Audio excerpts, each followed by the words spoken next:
Hi friends. ஐநாத்தனை serial இனி வரப்போகிற எபிசோட்ஸ்க்கான ப்ரிம தான் இந்த வீடியோவில் பார்க்க போகிறோம். அங்கே ஃப்ரெண்ட்ஸ் பார்க்கலாம். பாண்டி வானதி வந்து பேசினதில் ரொம்ப மனசு நொந்து போயிருக்காங்க. அவரும் கோபத்தில் பண்ணணும் முடிவு பண்ணிட்டு இல்லை போய் பண்ணி தொலைடி அப்படின்ற மாதிரி சொல்லி அனுப்பிட்டாரு. நான் பண்ணி வரதான் போகிறேன் அப்படின்னு வானத்தையும் திமிராக சொல்லிட்டு போயிட்டாங்க. அடுத்தடுத்து வானதி சொன்னதை நம்பி அவங்க வீட்லேயும் வானதிக்கு பொண்ணு பார்க்க ஆரம்பிச்சிட்டாங்க. நிச்சயதார்த்தமும் சிம்பிளாக வந்து பண்ணி முடிச்சுட்டாங்க. கல்யாணத்துக்கான தேதியையும் குறித்து பத்திரிக்கையும் அடிக்க ஆரம்பிச்சிட்டாங்க. இங்கே பாண்டி வந்து வீட்டில் ரொம்பவே மனசுடைஞ்சு போய் உட்காந்துட்ருக்காரு. ஒரு நாள் பார்க்குறாரு, 2 நாள் பார்க்குறாரு, 4 ஆகிட்டே இருக்குது. அவங்க வீட்டில் பத்திரிக்கை வைக்கிற வரைக்கும் ஸ்டார்ட் பண்ணிட்டாங்க. இப்போ என்னாச்சு பாண்டி, இன்னும் வானத்துக்கு உங்களுக்கும் சமாதானம் ஆகலையா? இப்படியே இருக்கீங்க, 2 நாளாக நானும் பார்த்துட்டு தான் இருக்கேன். வானத்து உங்ககிட்ட பேசினாங்களா இல்லையான்னு கேட்கவும் இல்லைங்க அப்படின்னு பாண்டி சொல்கிறாரு. என்னடா இவ்வளோ நாள் வரைக்கும் அவள் வராமல் இருக்க மாட்டாளே உங்ககிட்ட, எப்படிடா அப்படின்னு கேட்குறாங்க. அவள் நடந்த பிரச்சனையில் என் மேலே கோவப்பட்டு என்னை வேணான்னு முடிவு பண்ணிவிட்டு வேற ஒரு ஆளை கல்யாணம் பண்ணிக்கிற அளவுக்கு முடிவு பண்ணிட்டா அப்படின்னு சொல்கிறாரு பாண்டி. இதை கேட்ட உடனே நிலா, சோழன், சேரன் எல்லாரும் ரொம்ப அதிர்ச்சி ஆகுறாங்க. ஏன் பல்லவன் கூட நடேசன் வெளியே உட்காந்துட்டு எல்லாத்தையும் கேட்டுட்டு தான் இருக்காங்க. என்ன சம்பவம் நடக்குதுங்க அப்படின்ற மாதிரி தான் காது குத்து கேட்டுட்ருக்காரு. என்னென்ன சொல்கிற அப்படின்னு பல்லவன் சொல்லவும் ஆமாண்டா அப்படின்னு சொல்கிறாரு. ஏண்டா அந்த அளவுக்கெல்லாம் வருத்தே இல்லைடா அப்படின்றாங்க. டே ஏண்டா நீ வேற, இதை நான் அவகிட்ட இப்போ கேட்டதுக்கு அவளும் இதை பற்றி டபுள் மீனிங்கில் தாண்டா எடுத்துக்கிட்டா. ஏன் உன்னை தவிர என்னை யாரும் கல்யாணம் பண்ணிக்க மாட்டாங்கன்னு நினச்சிட்டியா? நான் அவ்வளோ இழிச்சவாயாக இருக்கேனா நீ என்னை கல்யாணம் பண்ணிக்க அப்படின்னு தேவையில்லாமல் என்னென்னமோ பேசிவிட்டு நான் முடிவு பண்ணிட்டேன்னு சொல்லிட்டான். அது மட்டும் இல்லாமல் இப்போ நிறைய விஷயங்கள் கேள்விப்பட்டான். அவங்க வீட்டில் பொண்ணு பார்த்துட்டு அடுத்து கல்யாணத்துக்கெல்லாம் கூட முடிவு பண்ணிட்டாங்க போல இருக்குது. பத்திரிக்கையெல்லாம் கூட அடிக்க ஆரம்பிச்சிட்டாங்க போல இருக்குடா அப்படின்னவும் நீலாம் அதை கேட்டு ரொம்ப அதிர்ச்சி ஆகுறாங்க. பாண்டி என்ன இவ்வளோ நடந்துட்டுருக்குன்னு சொல்கிறீங்க, இதை அசால்ட்டாக விட்டுட்டு நடந்துட்டுருக்குன்னு கேஷுவலாக சொல்லிட்டு உட்காந்துட்ருக்கீங்களே, நீங்கள் எப்படி இதெல்லாம் நடக்க விடலாம்? நீங்கள் போய் வானதி வீட்டில் நேரடியாக பேசியிருக்கணும்ல அப்படின்றாங்க. இதுக்கு தான் சொல்கிறது, பேசாமல் எல்லாரும் என்ன மாதிரி பண்ணுங்கடான்னு சொல்லிட்டு லவ் பண்ணுற யாரும் யார் வீட்லேயும் ஒத்துக்க போகிறதில்ல. ஏதாச்சும் ஒரு பிரச்சனை இருந்துக்கிட்டு தான் இருக்குது. ஆனால் அண்ணன் விஷயத்தில் கூட இதுக்கு ஓகே சொல்லண்டாண்டா, ஆனால் உன் விஷயத்தில் இதெல்லாம் கண்டிப்பாக வாய்ப்பு இல்லைடா. ஏன்னா நீயும் ஒரு மனசாக இல்லை, அவளும் ஒரு மனசாக இருக்க மாட்டேன்றா. எதுக்கு எடுத்தாலும் நீங்கள் 2 பேரும் இப்படி சண்டையாக போட்டுட்டு இருந்தா கண்டிப்பாக உங்களுக்குள்ள ஒத்துமை இருக்காதுடா. ஒருத்தருக்கு ஒருத்தர் புரிஞ்சுக்கிட்டு உண்மையாக இருக்கணும்டா. அண்ணனை மாதிரியும் என்ன மாதிரியும் அப்படின்டா மட்டும்தான்டா. ஓடி போனால் கூட உங்களுக்கு தைரியமாக கல்யாணம் பண்ண வைக்கலாம். ஆனால் உங்களே நம்பி போனால் இதோ கொஞ்ச நாளைக்கு முன்னாடி எனக்கு ஒரு பிரச்சனை வந்துச்சு, வீட்டில் விஷயம் தெரிஞ்சிச்சு உடனே மாப்பிள்ளை விட்டுட்டு ஓடி போனானே, அந்த கணக்கு ஆயிடும்டா உங்கள் கணக்கு அப்படின்ற மாதிரி சொல்கிறாரு சோழன் இருந்துக்கிட்டு. அப்போது நிலா இருந்துக்கிட்டு, சோழன் கொஞ்சம் அமைதியாக இருக்கிறீங்களா? பாண்டியே அங்கே வருத்தத்தில் இருக்காரு, தேவையில்லாமல் பேசிகிட்டு இருக்கீங்க அப்படின்னவும் சோழன் அமைதியாகிடுறாரு. நீங்கள் அவர் பேசுறதெல்லாம் கண்டுக்காதீங்க பாண்டி, இவ்வளோ பிரச்சனை நடந்துட்டுருக்கு, அவங்க வீட்டில் போய் எதாச்சும் பேசணும்ல, என்னென்ன இவர் அப்படியே இருக்காரு அப்படின்னவும் டே பாண்டி இவ்வளோ விஷயம் நடந்திருக்கு, ஏன்டா என்கிட்ட எதுவுமே சொல்லலை அப்படின்றாங்க. ஆனால் நேற்று இல்லைண்ணே, முந்தின நாள் தான் இவர் இந்த விஷயத்தை பற்றி சொன்னார். சரி ஏதோ சின்ன சண்டை சமாதானம் ஆகிடுவாங்கன்னு பார்த்தா இவ்வளோ நிலைமைக்கு பிரச்சனை வந்து நின்று இருக்குது. அதுவும் 2 நாளில் பொண்ணு பார்த்து நிச்சயம் பண்ணி பத்திரிக்கை வைக்கிற அளவுக்கு ஆகிருக்குன்னா உண்மையிலே வானதி ரொம்ப சீரியஸாக கோவப்பட்டு இந்த விஷயத்துக்கு முடிவு எடுத்துட்டாங்க போல இருக்குது. இவ்வளவோ நடக்குதுன்னு தெரிஞ்சும் நம்ம அமைதியாக இருக்கிறது தானே ரொம்ப பெரிய தப்பு. வானதி வீட்டில் போய் பேசணுன்னு ஒருத்தருக்கு ஒருத்தர் எந்த அளவுக்கு விரும்பிட்டு இப்போது சின்ன சண்டையினால் கோவப்பட்டு வானதி இப்படி ஒரு முடிவு எடுத்துடக்கூடாது. பாண்டியை நினச்சி பாருங்கன்னு, என்னதான் சண்டை சச்சரவுகள் இருந்தாலும் அதுவும் காதல் தானே, காதல்னு வந்துட்டதுக்கப்புறம் யாரால மாற்றிக்க முடியும் அப்படின்னு நிலா சொல்கிறாங்க. கரெக்ட் தான்ப்பா. டே பாண்டி, நீ இவ்வளோ நடந்திருக்க விட்டுருக்க கூடாதுடா. இப்படி அவங்க வீட்டில் நிச்சயம் பண்ணாங்கன்னு தெரிஞ்ச உடனே அவங்க வீட்டில் போய் பேசியிருக்கணும் அப்படின்றாங்க. என்ன பேசாமல் எப்படி பண்ணுவோமா? வானத்தியோட மாப்பிள்ளை யாவன் பார்த்துட்டு போனானோ அவங்ககிட்ட போய் நான் தான் வானத்தியோட லவர், அவள் என்ன தான் கல்யாணம் பண்ணிக்க போகிறா, வீட்டில் சொல்லத்துக்கு பயந்துக்கிட்டு உங்களை ஓகே சொல்லிட்டா, வேண்டாம் அப்படின்னு சொல்லி அந்த மாப்பிள்ளை வீட்டுக்காரங்களுக்கு எடுத்து விட்டுடலாமா அப்படின்றாங்க. சோழன் அதெல்லாம் பண்ணுறது ரொம்ப தப்பு சோழன், அப்படி பண்ணால் இன்னும் தான் வானதி தப்பாக நினைப்பாங்க. பாண்டியை என்கிட்ட நேரடியாக பேசி ஜெயிக்க முடியாமல் இப்படி பின்னாடி போயிட்டு அவங்கக்கிட்ட சொல்லி குத்தி விட்டுருக்கே, இது சரியானு கேட்பாங்க அப்படின்னும் கண்டிப்பாங்க நீங்கள் சொல்கிற மாதிரி அவள் செய்யக்கூடியவ தான் அப்படின்றாங்க. ஆமாம் அதனால தான் சொல்கிறேன், முள்ளை முள்ளால் தான் எடுக்கணும் அப்படின்ற மாதிரி வானத்தோட கேரக்டரை வச்சு வானத்தையே அவங்கள வந்து உங்கள் பக்கம் கொண்டு வரணும், நீங்கள் தான் எப்படியாச்சும் அவங்கக்கிட்ட பேசணும் அப்படின்றாங்க. ஏங்க நீங்கள் சொன்ன ஐடியா வச்சு பார்த்தா முள்ளை முள்ளாடி எடுக்கணும்னா வானத்தை எப்படி கோச்சிக்கிட்டு வேற ஒரு மாப்பிள்ளையை கல்யாணம் பண்ணிக்கிறேன்னு முடிவு பண்ணியிருக்கிறாளோ அதே மாதிரி பாண்டிக்கு நான் வேற ஒரு பொண்ணு பார்த்து எனக்கு கல்யாணம் பண்ண முடிவு பண்ணோமா என்ன அப்படின்னு சொல்லுன்னு கேட்குறாரு. டே நீ அறிவோடு தான் பேசுகிறியா இல்லை அறிவு இல்லாமல் பேசுகிறியாடா அப்படின்னு நம்ம சேரன் கேட்குறாரு. ஆனால் என்னண்ணா இப்படி பேசிட்ட அப்படின்றாரு. பின்ன என்னடா நிலா என்ன சொல்லிட்டுருக்கு, நீ என்ன யோசிச்சுட்ருக்க, இது பாண்டிக்கு கூட புரியும், உனக்கு புரியலையா அப்படின்றாங்க. இவருக்கு எதுக்கு எடுத்தாலும் அவசரம் தானேண்ணே, எதுக்கு எடுத்தாலும் முந்திரி கொட்டையோட முந்திக்கிறது. சோழன் நீங்கள் கொஞ்சம் நேரம் போய் அமைதியாக இருக்கிறீங்களா, நான் பாண்டிக்கிட்ட பேசிக்கிறேன் அப்படின்னு நிலா சொல்லிட்டு பாண்டிக்கிட்ட பேசிகிட்டு இருக்காங்க. இன்னொரு சைடு இங்கே பல்லவன் எடுத்துக்கிட்டு ஒன்று போனால் ஒரு பிரச்சனைடா, இப்போ தான் சந்தா வீட்டில் பேச அண்ணனுக்கு ஏதோ ஒரு அளவுக்கு சம்மதம் வாங்கி அதுக்கான முயற்சி பண்ணிட்டு இருக்காங்க. அடுத்து நம்ம பாண்டி என்னன்னா அப்படின்ற மாதிரி தான் பல்லவன் நினச்சிட்டு இருக்காரு. ஸோ அதுக்கப்புறம் வந்துட்டு என்ன சொல்ல வரீங்க இப்போ அப்படின்னு, பாண்டி நீங்கள் போய் முதல்ல வானத்தையே நேரில் பார்த்து பேசுங்க, அவங்க அப்பா அம்மா கிட்ட பேசுங்க அப்படின்றாங்க.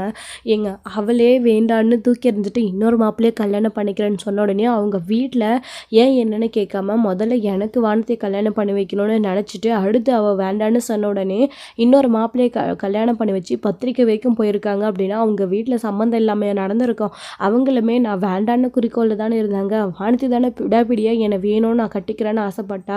அப்படி இருக்கிறப்போ அவங்க வீட்டில் என்னை வேண்டான்னு வானத்தை தூக்கி இருந்துட்டு அவங்க சந்தோஷத்தில் இன்னும் ஜோராக வானத்திக்கு கல்யாணம் பண்ணி வைக்க முடிவு பண்ணியிருப்பாங்க. இப்போ அவங்கக்கிட்ட போய் பேசுறதுனால எந்த யூஸுமே கிடையாது அப்படின்றாங்க. கரெக்ட் பாண்டி, நீங்கள் சொல்கிறத நான் யோசிக்காமல் விட்டுட்டேன். இப்போ நீங்கள் சொல்கிற மாதிரி பார்த்தா கண்டிப்பாக நம்ம வானத்திக்கிட்ட பேசுகிறது தவிர வேறு எந்த முடிவுமே கிடையாது. பேசாமல் நீங்களும் நானும் நாளைக்கு வானத்தியை போய் பார்த்து பேசிட்டு வந்துடலாம் அப்படின்றாங்க. நானும் அப்படின்னு சொல்கிறோம். நீங்கள் ஒரு ஆணியை பிடுங்க வேணாம், வீட்டிலே இருங்க, நாங்கள் போயிட்டு வந்துடுறோம் அப்படின்னு சொல்கிறாங்க. அங்கேயும் வந்து ஏதாச்சும் கெடுத்து விடுறதுக்கு அப்படின்னு சொல்லிட்டு சோழனை விட்டுட்டு நிலாவும் பாண்டியும் போகலான்னு முடிவு பண்ணியிருக்காங்க. சரிங்க அப்படின்னு பாண்டியுமே சொல்கிறாரு. நிலா எப்படியாச்சும் பேசி சரி பண்ணுவா, உங்களால் முடியலன்னா சொல்லுப்பா, நான் வரேன், நானும் வந்து வானத்துக்கிட்ட பேசுகிறேன் அப்படின்றாங்க. சரிண்ணா, நாங்கள் முதல்ல போய் பார்த்து பேசுகிறோம், அப்புறம் உங்ககிட்ட சொல்கிறோண்ணா அப்படின்னு நிலா சொல்லிட்டு, பாண்டி கவலைப்படாதீங்க, வானதி அப்படியெல்லாம் வேறு யாரையும் உங்களை விட்டுட்டு கல்யாணம் பண்ணிக்க மாட்டாங்க, நீங்கள் எங்களை நம்புங்க, நாளைக்கு நாம் போய் பேசலாம், தைரியமாக இருங்க அப்படின்னு நிலா சொல்லவும் சரின்னு சொல்லிட்டு பாண்டியுமே அமைதியாக இருக்காங்க. அடுத்த நாள் காலையில் வழக்கம் போல் எல்லோரும் எழுந்திரிச்சு ஃப்ரெஷ்ஷப் ஆகி உட்காந்துட்ருக்கவும் அப்பயும் பாண்டி ஃபோன் ட்ரை பண்ணிகிட்டே இருக்காரு. நம்ம சேரன் எதிர்த்துலேருந்தே என்னடா பாண்டி வானத்தை ஃபோன் எடுத்துச்சான்னு கேட்குறாங்க. இல்லைண்ணே அப்படின்னு தான் எல்லாருக்கும் காஃபி பண்ணி கொடுத்துட்டே இருக்காங்க. நிலாவும் வராங்க ஃப்ரெஷ்ஷப் ஆகிட்டு. என்னாச்சு அப்படின்றாங்க. என்னங்க நாளைக்கு வானத்தை பார்க்க போகலாம், அங்கே போகலான்னு சொல்லிட்டு இப்போ வந்து என்னாச்சுன்னு கேட்டுட்ருக்கேன் அப்படின்னும். ஆமாம் இல்லை, சரி பாண்டி நம்ம கிளம்பலாமா அப்படின்னு சொல்கிறாங்க. ப்ளீஸுங்க என்னையும் கூட்டிகிட்டு போங்கன்னுமோ. ஒன்றும் தேவையில்லை, வாங்க பாண்டி போகலாம் அப்படின்னு சொல்லிட்டு நிலா பாண்டி கூடயே பைக்கில் வந்து 2 பேரும் வந்து கிளம்பி போகிறாங்க. ஐயோ என் கூட ஜோடியாக போக வேண்டியவே என் தம்பி கூட போகிறாளே, இவளை என்ன பண்ணுறது, நான் தான் காரில் உட்கார சுற்றிட்டு இருக்கணும், இவளை நாமளும் நாளையிலேருந்து பைக்கில் உட்கார வச்சுட்டு சுற்றிட்டு போகணும் அப்படின்ற மாதிரி சோழன் ஒரு பக்கம் அவருடைய மைண்ட் செட்டில் தான் அவர் இருக்கார். நிலாவை எப்படி அவர் பக்கம் கொண்டு வர்றது, நமக்கும் நிலாவுக்கும் எப்படி வந்து ஒத்து போகும் அப்படின்னு அவருடைய பிரச்சனையை மட்டும்தான் யோசிச்சு பார்க்குறாரு சோழன். அடுத்து சின்னதாக வீட்டுக்காகவும் யோசிக்கிறாரு, நம்ம சேரனுக்காகவும் யோசிச்சாரு. நம்ம பாண்டி விஷயத்தில் வந்து கண்டிப்பாக சோழனால் எந்த ஒரு விஷயமே முடிவெடுக்க முடியாது. ஏன்னா பொண்ணுங்களை வந்து புரிஞ்சிக்கிறது அவ்வளோ சீக்கிரம் வந்து நம்ம சோழனால் முடியாது. நிலா ஆனால் புரிஞ்சுப்பாங்க. ஸோ நிலாவை புரிஞ்சுக்கிட்ட மாதிரி வானதியை கண்டிப்பாக சோழனால் புரிஞ்சிக்க முடியாது. ஏன்னா அவங்க பேசுகிற பேச்சு அந்த மாதிரி, அவங்க பேசுகிற பேச்சு பாண்டிக்குமே வானதிக்குமே ஒத்து போகாதனால தான் நிறைய சண்டைகள் வருது. இதில் சோழன் போய் தள்ளிட்டாரு அப்படின்னா கண்டிப்பாக அவரால் எதுவுமே சால்வ் பண்ண முடியாது. ஸோ அதுக்கேற்ற மாதிரி தான் அவங்களும் விட்டுட்டு கிளம்பி போகிறாங்க. ஸோ போயிட்டு வானதி வீட்டில் பார்க்கணுன்னு சொல்லிட்டு வெளியில் வெயிட் பண்ணிகிட்ருக்காங்க. அப்போ தான் வானதின்னு கூப்பிடுவோம். அவங்களுடைய அம்மா அப்பா அவங்களுடைய அண்ணன் எல்லாரும் தான் வெளியில் வராங்க. வானதி இருக்காளா, அவளை கூப்பிட்றீங்களா, அவகிட்ட பேசணும்னு சொல்கிறாங்க. ஏண்டா உனக்கும் அவனுக்கு தான் சண்டைன்னு சொல்லிவிட்டு அவள் உன்னை வேண்டான்னு சொல்லிட்டால, 3 நாளாக அவன் உங்ககிட்ட பேசுறது கிடையாதுல்ல, நீ வேண்டான்னு முடிவு பண்ணிவிட்டு உங்ககிட்ட வந்து முகத்துக்கு நேராக சொல்லிட்டால, அப்புறமும் எதுக்கு நான் வந்து டார்ச்சர் பண்ணிகிட்ருக்கேன், பார் என் பொண்ணுக்கு கண்ணால் முடிவு பண்ணியாச்சு, இந்த மாதிரிலாம் வந்து வீட்டு வாசல் நின்று கத்திட்டு இருக்காத, அப்புறம் அக்கம் பக்கத்தில் பார்க்குறவங்கெல்லாம் என் பொண்ணை பார்த்து தப்பாக நினைப்பாங்க, நீ முதல்ல இங்கேருந்து கிளம்பு அப்படின்றாங்க. டேய் அதான் சொல்லியாச்சுல கிளம்புடா அப்படின்னு வசந்த் ஒரு பக்கம் கோவத்தில் வந்து சண்டைக்கு நிற்கிறாரு. இன்னொரு சைடு இங்கே உள்ள வானதிக்கு எல்லாம் காது கேட்டுட்டு தான் இருக்குது. பாண்டி கூப்பிடுறது, நான் நிலா வந்திருக்கேன் வானதி, ஒரு நிமிஷம் வெளியில் வாங்க, உங்ககிட்ட பேசணும் அப்படின்னு சொல்லிகிட்டே இருக்காங்க. வானதி இங்கே வாயே, உங்ககிட்ட பேசணும், நான் கூட்டிகிட்டு இருக்கேன்ல அப்படின்னு சொல்லவும், ஏன்னா அவனுக்கு ஒரு தடவை சொன்னால் புரியாதா, ஏம்மா நீ எதுக்குமா இப்போ இங்கே வந்துட்டுருக்க, பேசாமல் வண்டியை கூட்டிகிட்டு இங்கேருந்து போயிடுடா, யாரும் இங்கே வந்து நின்று நியாயம் பேச வேணாம் அப்படின்றாங்க. அப்புறம் அவருடைய அப்பாவும் வந்துக்கிட்டு, எப்பா நாங்களும் அவள் வந்து நீ வேணும்னு பிடிவாதமாக இருந்ததுனால தான் உனக்கு கல்யாணம் பண்ணி வைக்கணும்னு நினச்சோம். ஆனால் கடைசியில் இப்போ அவளே உன்னை வேணான்னு முடிவு எடுத்துகிட்டு நீ அவளுக்கு செட் ஆக மாட்டேன்னு சொல்லிட்டு வேறு ஒரு மாப்பிள்ளையை கல்யாணம் பண்ணிக்கணும்னு முடிவு பண்ணிட்டா. நாங்களுமே அவள் என்ன சொன்னாலும் சரின்னு சொல்லிட்டு அவளுக்கு எது ஒத்து வருதோ அதுக்கேற்ற மாதிரி தான் பண்ணிகிட்ருக்கோம். இப்போ அவள் உன்னை வேணான்னு சொல்லிட்டு இன்னொரு மாப்பிள்ளை கல்யாணம் பண்ணி வைக்க சொன்னால் அதுக்கான ஏற்பாடை தான் நாங்களுமே பண்ணிகிட்ருக்கோம். தேவையில்லாமல் இங்கே வந்து பிரச்சனை பண்ண வேண்டாம் பாண்டி. அவள் உன்னை பிடிக்கலன்னு சொன்னதுக்கப்புறமும் நீ தேவையில்லாமல் அவளை வற்புறுத்தாத. எங்கள் பொண்ணு எங்களுக்கு நல்லா இருக்கணும்னு நாங்கள் ஆசைப்படுறோம். தயவு செஞ்சு நீ ஒன்னி இங்கேருந்து கூட்டிகிட்டு போயிடு அப்படின்றாங்க. சின்ன சின்ன சண்டைக்கெல்லாம் வானத்தை கோவப்பட்டுட்டு இப்படி ஒரு முடிவு எடுக்கிறது ரொம்ப பெரிய தப்புங்க. அவகிட்ட நாங்கள் பேசி சமாதானப்படுத்துகிறோம், நீங்கள் விடுங்க அப்படின்றாங்க நிலா இருந்துக்கிட்டு. அதுக்கெல்லாம் அவசியமே இல்லைம்மா, நாங்கள் பத்திரிக்கை அடித்து கல்யாணம் வரைக்கும் வந்தாச்சு, இன்னும் 2 நாளில் அவளுக்கு கல்யாணம். நீ தேவையில்லாமல் எதுவும் இங்கேருந்து பேசி அவள் மனசை குழப்பாமல் இங்கேருந்து கிளம்பி போயிடு. அப்போ அவரோட மனசை மாற்றினதுக்கப்புறமா அவள் மாப்பிள்ளை வீட்டில் பேசி நாங்கள் மாப்பிள்ளை வீட்டில் பேசி அப்புறம் எங்களுக்கு தான் அசிங்கமாக போகும். நீங்கள் முதல்ல கிளம்புங்க அப்படின்னு அவங்களுடைய அம்மா சொல்லிகிட்டு இருக்காங்க. நாங்கள் சொல்கிறது ஒரு நிமிஷம் கூட புரிஞ்சிக்கவே மாட்டேன்றீங்களே அப்படின்றாங்க. இதில் புரிஞ்சுக்கிறதுக்கு எதுவுமே இல்லை, இங்கேருந்து கிளம்புங்க அப்படின்னு சொல்லிகிட்டே இருக்குவோம். என்னம்மா இவங்ககிட்ட இன்னும் பேசிகிட்டு இருக்கா, என்னடா என்ன தங்கச்சி தான் உன்னை வேணான்னு சொல்லிட்டால, அப்போ போக போறியா இல்லையா அப்படின்றாங்க. இப்போது 2 பேருக்கும் வந்து பயங்கரமான சண்டை ஆகுது. நிலா இருந்துக்கிட்டு கொஞ்ச நேரம் அமைதியை விடுங்க, பேச தானே வந்திருக்கோம், தேவையில்லாமல் சண்டைக்கு போகாதீங்க அப்படின்னு. என்ன வாங்கி கட்டிக்கிட்டதெல்லாம் மறந்துட்டியா அப்படின்னு சொல்லிட்டு வசந்த நிலாவை பார்த்து பேசவும் பயங்கரமான கோவம் வருது நம்ம பாண்டிக்கு. வசந்தை போட்டு அடிக்க ஆரம்பிச்சிடுறாங்க. வசந்தும் பதிலுக்கு அடிக்க ஆரம்பிக்கிறாங்க. வானதி இந்த சத்தம் கேட்டு அடிச்சுக்க ஆரம்பிச்சிட்டாங்க. அப்படின்ன உடனே வேகமாக எழுந்திரிச்சு வராங்க. ஸோ வானதிக்காக இந்த அளவுக்கு வந்து சண்டை போடுற அளவுக்கு ஆயிடுச்சு. அப்போ தான் வானதி வெளியில் வராங்க. ஏன் வானதி உங்ககிட்ட தானே பேச வந்திருக்கு, ஒரு நிமிஷம் வந்து எங்ககிட்ட என்ன ஏதுன்னு கேட்டிருக்கலாம்ல, இப்படி உள்ளே உட்காந்துட்டு உங்கள் அம்மா அப்பா உங்கள் அண்ணனை எல்லாம் பேசி விட்டுட்டு வேடிக்கை பார்க்குறீங்க. பாண்டி இவ்வளோ தூரம் நீங்கள் வேணுன்றதுக்காக தான் யோசிச்சு உங்ககிட்ட பேசணும்னு முடிவு பண்ணி வந்திருக்காரு. நானும் உங்ககிட்ட பேச தான் வந்திருக்கேன். ஆனால் இப்படி உங்கள் வீட்டு ஆளுங்க அடிச்சிட்ருக்காங்க, பார்த்துட்டு நின்றுட்டுருக்கீங்க அப்படின்றாங்க. ஆனால் அப்படி கொஞ்சம் விடுடா அப்படின்றாங்க வானத்து இருந்துக்கிட்டு. அம்மா இப்போ அவனுக்கு எனக்கு சண்டைனா நீங்கள் எதுக்கு சமாதானப்படுத்த வரீங்க, அவன் தானே சமாதானப்படுத்தணும். இதுக்கே சப்போர்ட்டுக்கு அவன் ஆள் கூட்டிகிட்டு வந்திருக்கான். அப்போ இவன் எந்த லட்சணத்தில் என்னை பார்த்துப்பான்னு எனக்கு தெரியும் நல்லாவே. அந்த வீட்டில் எல்லாமே உங்கள் புராணம் தானே, அப்படி இருக்கிறப்போ நீங்கள் எதுக்கு என்னை சமாதானப்படுத்தப்படணும். அடுத்தவங்களோட அட்வைஸில் நானும் அவனும் சேரணுன்ற அவசியம் எனக்கு எதுவுமே கிடையாது. நான் அவனை மொத்தமாக தலைமுழுகிட்டேன். எனக்கு இன்னும் 2 நாளில் கல்யாணம், முடிஞ்சால் கல்யாணத்துக்கு வந்து வாழ்த்துங்க, இல்லைன்னா அமைதியாக போங்க, தேவையில்லாமல் எந்த வேலையும் பார்க்குற வேலை வேண்டாம் அப்படின்னு வாணித்து சொல்லவும் பாண்டி ரொம்ப மனசு கஷ்டப்படுது. நிலாவுக்குமே ரொம்ப கஷ்டமாயிடுது. நிலாவை பார்த்து இப்படி வானத்தை பேசின உடனே வாய் மூடுடி, உனக்காக நான் இவ்வளோ தூரம் இறங்கி வந்து உன் குடும்பத்துக்கிட்ட அடி வாங்கி நின்றுட்டுருக்கேன், நமக்காக பேச வந்திருக்காங்க அவங்கள பற்றி தப்பாக பேசிகிட்ருக்க, உன் எண்ணம் இப்படி தாண்டி இருக்குன்னு எனக்கு நல்லாவே தெரியுண்டி. ஆனால் ஒன்றுங்க, சத்தியமாக இவளால் எனக்கு செட்டே ஆக மாட்டேன், இவகிட்ட பேசுகிறது வேஸ்ட்டு, வாங்க நம்ம போகலாம், யாரையாச்சும் கல்யாணம் பண்ணிட்டு நிம்மதியாக இருக்கட்டும். இவளை லவ் பண்ணிட்டோம், மறக்க முடியாமல் இவளோட நினப்பிலே இருந்துக்கிட்டு இவகிட்ட பேசணுன்றதுக்காக வற்புறுத்தி என்னை கூட்டிகிட்டு வந்தீங்க, சமாதானப்படுத்துகிறேன்னு சொல்லிட்டு. ஆனால் உங்களையே அவள் எப்படி பேசுகிறா பார்த்தீங்களா, இதுக்கு மேலே என்ன இருக்குது இவகிட்ட பேசுகிறதுக்கு, வாங்க நம்ம முதல்ல கிளம்பி போகலான்னு சொல்லிட்டு பாண்டி சொல்கிறாங்க. பாண்டி ஒரு நிமிஷம் அமைதியாக இருங்க, வானதி இது கோவத்தில் பேசுகிறாங்க அப்படின்னும், அதான் அவனே சொல்லிட்டான்ல இதுக்கு மேலே என்ன இருக்குது, கிளம்புங்க அப்படின்னு சொல்லிட்டு எல்லாருமே சொல்கிறாங்க. என் வானத்தை கூட சொல்கிறாங்க, ப்ளீஸ் அங்கிள் ஒரு நிமிஷம் நான் வானத்துக்கிட்ட பேசணும், நீங்கள் எல்லோரும் போங்க அப்படின்றாங்க. பாண்டி நீங்கள் கூட இங்கே இருங்க, நான் வானத்துக்கிட்ட பேசுகிறேன்னு சொல்லிட்டு நிலா தனியாக அவங்களே கூட்டிகிட்டு போகிறாங்க. இங்கே பாடி வானதி உன்னை நம்பி தான் இந்த மாப்பிள்ளை வீட்டுக்காரங்க கிட்ட சொல்லி கல்யாணம் வரைக்கும் ஏற்பாடு பண்ணியிருக்கு. ஏதாச்சும் அவங்க பேச்சை கேட்டுட்டு மனசு குழம்பி வந்து திரும்பவும் இந்த கல்யாணம் வேண்டான்னு சொல்லாமல் வச்சுக்கோ, அவ்வளோதான், எல்லாத்தையும் மனசில் வச்சுக்கிட்டு போய் பேச அப்படின்னு அவங்களுடைய அப்பா அம்மா சொல்லி அனுப்புகிறாங்க. நிலாவும் தனியாக கூட்டிகிட்டு போய் பேசணும்னு சொல்லிட்டு உள்ளே தான் வந்து அதாவது வெளியில் வந்து அவர் கொஞ்சம் தூரம் வந்து நவுந்து போய் நின்று பேசுகிறாங்க. எவ்வளோ சொன்னாலும் வானத்தை புரிஞ்சிக்கவே மாட்டேன்றாங்க, சமாதானம் ஆகாத மாதிரி தான் பேசிகிட்டே இருக்காங்க. இல்லை நீங்கள் சொல்கிறதால ஏற்றுக்க முடியாது, நான் அவனுக்காக எந்த அளவுக்கு வந்து பார்த்துக்க வந்திருக்கேன், அவன் இப்படி பேசுகிறானே அப்படின்னு. ஆனால் நிலா எடுத்து சொல்லி புரிய வைக்கிறாங்க. ப்ளீஸ் வனிதி சொன்னால் புரிஞ்சுக்கோங்க, நானுமே அவங்கக்கிட்ட கோவப்பட்டு பேசினேன் பாண்டிக்கிட்ட, அவங்க உங்களுக்காக அவங்க சரியோ தப்போ அவங்களுக்கு தெரியலையோ, ஆனால் வந்து உங்களுக்காக அவங்க சமைச்சு போடணுன்னு உங்கள் மேலே இருக்கிற அக்கறையில் பார்த்துக்க வந்திருக்காங்க. ஆனால் நீங்கள் இப்படி அவங்கள கேளுங்க கிண்டலமாக பேசினது உண்மையிலே அவங்களுக்கு மனசு கஷ்டமாக இருந்திருக்கும்ல, அதனால தான் அவங்க அப்படி பேசியிருக்காங்கன்னு சொல்லிட்டு பாண்டிக்கிட்டே நானும் எடுத்து சொல்லி புரிய வச்சேன். பாண்டி எல்லாத்தையும் மறைக்காமல் உங்ககிட்ட ஸ்ட்ரைட்டாக ஓப்பனாக விஷயத்த சொல்லிட்டாரு, நீங்களும் அதை புரிஞ்சுக்கணும்ல, அவருக்கு விருப்பம் இல்லைன்னா நீங்களும் அதை விட்டுட்டு பாண்டிக்காகவும் விட்டு கொடுத்து போகணும்ல, ஒருத்தருக்கு ஒருத்தர் விட்டு கொடுத்து போகிறது தானே காதல் வாழ்க்கை எல்லாமே.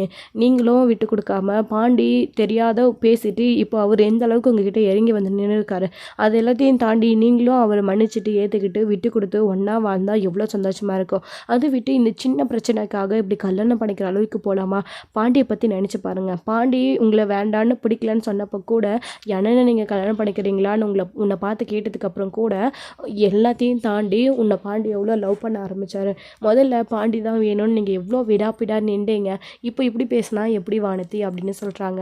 ஆமாம், இவனை நான் தான் கல்யாணம் பண்ணிக்கணும்னு ஆசைப்பட்டேன். இப்படி அவனை நான் தேடி தேடி வந்ததுனால தான் என்னோட அருமை அவனுக்கு தெரியலை. இந்த வானதினா எதையும் தாங்கிக்குவா, நம்ம என்ன பேசினாலும் கேட்டுப்பா, அவளுக்கு சூடு சொன்னே கிடையாது, நம்ம பின்னாடி அவள் வந்தவ தானேன்னு சொல்லிட்டு என்னை பற்றி அவன் இலக்காரமாக நினச்சிட்டான். அதான் அவன் என்னனாலும் என்னை பற்றி நக்கல் பண்ணுறான், கேலி பண்ணுறான். என் மனசுன்னு ஒன்று இருக்குன்றத அவன் புரிஞ்சிக்க மாட்டேன்றான் அப்படின்றாங்க.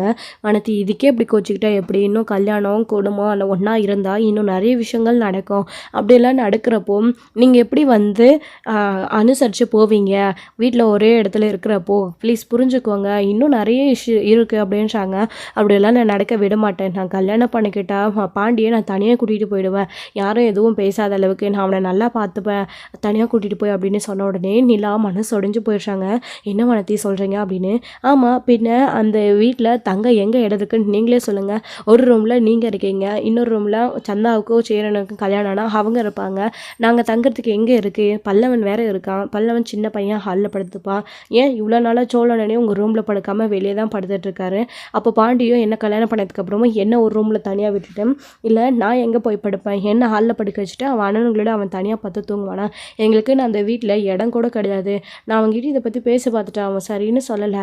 இப்போ பாருங்கள், நான் இப்போ இதுக்கு ஒத்துக்கணும்னா பாண்டி என்னை கல்யாணம் பண்ணிக்கிட்டு அவன் தனியாக வரணும். நாங்கள் 2 பேரும் ஒருத்தருக்கு ஒருத்தர் புரிஞ்சுக்கிட்டு அட்ஜஸ்ட் பண்ணி நாங்கள் அடுத்து வாழ ஆரம்பிக்கிறோம். பாண்டி என் கூட தனியாக வர்றதுன்னு தான் நான் அவனை கல்யாணம் பண்ணிக்கிறேன், இல்லைன்னா இந்த கல்யாணம் நடக்காதுன்னு சொல்லவும் நிலாவுக்கு இந்த சுச்சுவேஷனில் என்ன முடிவெடுக்குதுன்னு தெரியல. ரொம்ப ரொம்ப அதிர்ச்சி ஆகுறாங்க. ஸோ இப்போ என்ன பண்ணுறாங்க அப்படின்னா, வேறொருத்தர் கல்யாணம் பண்ணிக்கிட்டு வானதியும் பாண்டியும் தனித்தனியாக கஷ்டப்படுறத விட அவங்க கல்யாணம் பண்ணிக்கிட்டு சந்தோஷமாக ஒன்றா தனியாக கூட வாழ்ந்துட்டு போட்டு வீட்டில் இருக்கிற நாம் எல்லாம் கஷ்டப்பட்டுக்கலாம், காதலில் அவங்க ஒன்று சேரணும் அப்படின்னு மட்டும்தான் இப்போ என்ன நினைக்கிறாங்க. இந்த விஷயத்தில் சரி நான் பாண்டிக்கிட்ட பேசுகிறேன், நீங்கள் இந்த மாதிரி கல்யாணத்துக்கு முடிவெடுக்காதீங்க, ப்ளீஸ் கொஞ்சம் டைம் கொடுங்க, நீங்கள் பாண்டியவே கல்யாணம் பண்ணிக்கோங்க, நீங்கள் ஆசைப்பட்ட மாதிரி நீங்கள் பாண்டியை தனியாக கூட்டிகிட்டு போய் பார்த்துக்கோங்க அப்படின்னு சொல்கிறாங்க. நிலா கூட இந்த குடும்பம் உடஞ்சிடக்கூடாதுன்னு தான் நினச்சாங்க. ஆனால் பாண்டிக்காகவும் பாண்டியோட இந்த நிலைமைக்காகவும் ஸோ வானதியோட சுச்சுவேஷனை யோசிச்சு பார்க்கும்போது வானதி சொல்கிற கண்டிஷனுக்கு ஒத்துக்கிட்டு தான் சரின்னு நிலாவுக்கு தோணுது. அதனால சரிங்க, நான் உங்களுக்கு வாக்கு கொடுக்குறேன், பாண்டி உங்கள் கூட வருவார், ப்ளீஸ் இந்த கல்யாணத்தை நிறுத்துறீங்க அப்படின்னு சொல்லிட்டு அவங்கக்கிட்ட ரொம்ப தேங்க்ஸ் பண்ணி கேட்குறாங்க. நீங்கள் இவ்வளோ எனக்காக பேசுகிறது எனக்கு சரிதான் தோணுது, ஆனால் அப்படின்றாங்க ப்ளீஸ் அவன் குடும்பத்தில் வந்து நான் அங்கே தங்கிட்டு இருக்கிறதுனால தான் பாண்டி அந்த அளவுக்கு பேசுகிறாரு, கவலைப்படாதீங்க, கோர்ட்டில் எனக்கு கேஸ் இயரிங் வருது, எப்படியும் நான் டிவோர்ஸ் பண்ணிவிடுவேன், டிவோர்ஸ் பண்ணதுக்கப்புறமா உங்களுக்கும் சரி சந்தாவுக்கும் சரி கல்யாணம் ஆனதுக்கப்புறமா நான் இந்த வீட்டை விட்டு போயிடுவேன், நான் சோழனை டிவோர்ஸ் பண்ணிவிட்டு அங்கேருந்து கிளம்பி போயிடுவேன், நீங்கள் கவலைப்படாதீங்க, அங்கே ரூம் இருக்கும் இல்லை அப்படின்றதெல்லாம் நீங்கள் பற்றி கவலைப்படாதீங்க அப்படின்றாங்க. அது எல்லாத்தையும் தாண்டி உங்களுக்கு தனியாக போனால் தான் நல்லா இருக்கும்னு நீங்கள் ஆசைப்பட்றீங்க, அப்படி உங்களுக்கு விருப்பம்னா நீங்கள் தனியாகவும் போய்க்கலாம், அப்படி இல்லைனாலையும் நான் அங்கேருந்து கிளம்பி போயிடுவேன், நான் போனதுக்கப்புறம் நீங்கள் அந்த ரூம் கூட எடுத்துக்கோங்க, ப்ளீஸ் இந்த மாதிரி பாண்டியை விட்டு வேற ஒருத்தரை கல்யாணம் பண்ணிக்கிறேன்னு மட்டும் சொல்லாதீங்க அப்படின்னு நிலா வந்து சொல்லவும், அப்படியா உங்களுக்கு டிவோர்ஸ் ஆக போதா அப்படின்றாங்க. ஆமாம் வானதி, எனக்கு கோர்ட்டில் ஹியரிங் வரப்போகுது அப்படின்னு எல்லாம் சொல்லவும் இதெல்லாத்தையும் கேட்டு வானதி இருந்துக்கிட்டு சரி நான் யோசிக்கிறேன்க்கா அப்படின்றாங்க. ப்ளீஸ் வானதி நல்ல முடிவாக சொல்லுங்கள், உங்கள் வீட்டில் பேசுங்க, இந்த கல்யாணத்தை இதோடு நிறுத்துருங்க, நீங்கள் கல்யாணம் பண்ணதுக்கப்புறமா 2 பேருமே ரொம்ப ரொம்ப ஃபீல் பண்ணுவாங்க, நீங்கள் கல்யாணம் பண்ணிக்கிறதுனால பாண்டி ஃபீல் பண்ணுவார்னு நீங்கள் நினைக்கிறீங்க, ஆனால் நீங்களுமே கஷ்டப்பட்டு தான் ஆகணும், அந்த கஷ்டத்தை நீங்கள் தனியாக பட வேண்டாம், ப்ளீஸ் பாண்டியோடைய கல்யாணம் பண்ணிக்கிட்டு சந்தோஷமாக இருங்க, நான் பாண்டிக்கிட்ட பேசுகிறேன்னு எல்லாம் சொன்னவும் வானதியும் ஒரு வழியாக ஒத்துக்கிறாங்க. வாங்கன்னு சொல்லிட்டு கூட்டிகிட்டு வராங்க. கூட்டிகிட்டு வந்ததுக்கப்புறமா வானதி அமைதியாக இருக்காங்க. என்னங்க என்ன சொன்னா அப்படின்னு. ப்ளீஸ் வானதி புரிச்சுக்கோடி, நான் பண்ணது தப்பு தான், என்னை மன்னிச்சிட்டுடி, ஆனால் நீ இல்லாமல் என்னால் இருக்க முடியாதுடி, நல்லா யோசிச்சு முடிவேடு அப்படின்னு பாண்டி சொல்லவும், அதெல்லாம் எங்களுக்கு தெரியும், நீ போடா முதல்ல அப்படின்னு ஒரு அண்ணன் சொல்லவும், ஆனால் நைனா நீங்கள் எல்லோரும் முதல்ல உள்ளே போங்க அப்படின்றாங்க. என்னடி அப்படியே மாற்றி பேசுகிற, உனக்காக நிறைய ரிஸ்க் எடுக்கிறோம் வானதி, தேவையில்லாமல் பண்ணிட்டாதா அப்படின்னவும், நான் உங்ககிட்ட பேசுகிறேன் உள்ளே போங்க அப்படின்றாங்க. நீங்கள் போங்கக்கா அப்படின்னு சொன்ன உடனே பாண்டியும் நீங்கள் வாங்க பாண்டி, வானதி நல்ல முடிவாக தான் சொல்லுவாங்க அப்படின்னு சொல்லிட்டு 2 பேரும் கிளம்புறாங்க. ஸோ வந்து சோழன் வந்து சேரனுக்கு சந்தாவை பொண்ணு பார்க்கப்போ அவங்க வீட்டில் நகை பணத்தை எதிர்பார்க்குறாங்கன்னு உடனே இவர் அவசரப்பட்டு வாயை விட்டது தப்புன்னு இவ்வளோ நாள் சொல்லிட்டு இருந்த நிலாவுக்கு. ஸோ இப்படி ஒரு சுச்சுவேஷனில் இக்கட்டான சூழ்நிலையில் அவங்க சேர்ந்து தாண்டி வேறு எதுவுமே பெருசு கிடையாது அப்படின்றத நிலா இப்போ புரிஞ்சுக்கிறாங்க. சோழன் எந்த சுச்சுவேஷனில் எதுக்காக அப்படி சொன்னார்ன்றத நிலா இப்போ வானதிக்கு வாக்கு கொடுக்கும்போது அவங்க அதை புரிஞ்சுக்கிறாங்க. பாண்டியை கூப்பிட்டு நல்ல முடிவாக தான் இருக்கும்னு சொல்லிட்டு வீட்டுக்கு கிளம்பி போயிட்டுருக்காங்க. இதோட இந்த எபிசோடு வந்து முடிச்சிருக்காங்க. அடுத்தடுத்த எபிசோடில் என்ன நடக்க போகுது, சோழனுக்கும் நிலாவுக்கும் ஒத்து போயிடுச்சு, அவங்க சந்தோஷமாக இருப்பாங்க, டிவோர்ஸ் பண்ண மாட்டாங்கன்னு தான் நம்ம எல்லாருமே நினச்சோம். ஆனால் நிலா டிவோர்ஸ் பண்ணுற மைண்ட் செட்டில் தான் இருக்காங்க. அடுத்தடுத்து என்ன நடக்க போகுது, சோழன் இதை எப்படி தாங்கிக்க போகிறாரு, நிலா முடிவு எடுத்திருக்கிற விஷயத்த கேள்விப்பட்டா அப்படின்றதெல்லாம் வெயிட் பண்ணி நெக்ஸ்ட் வீடியோவில் பார்க்கலாம். Friends thank you. இந்த வீடியோ உங்களுக்கு பிடிச்சிருந்தாலும் லைக் பண்ணுங்கள், ஷேர் பண்ணுங்கள், கமெண்ட் பண்ணுங்கள்.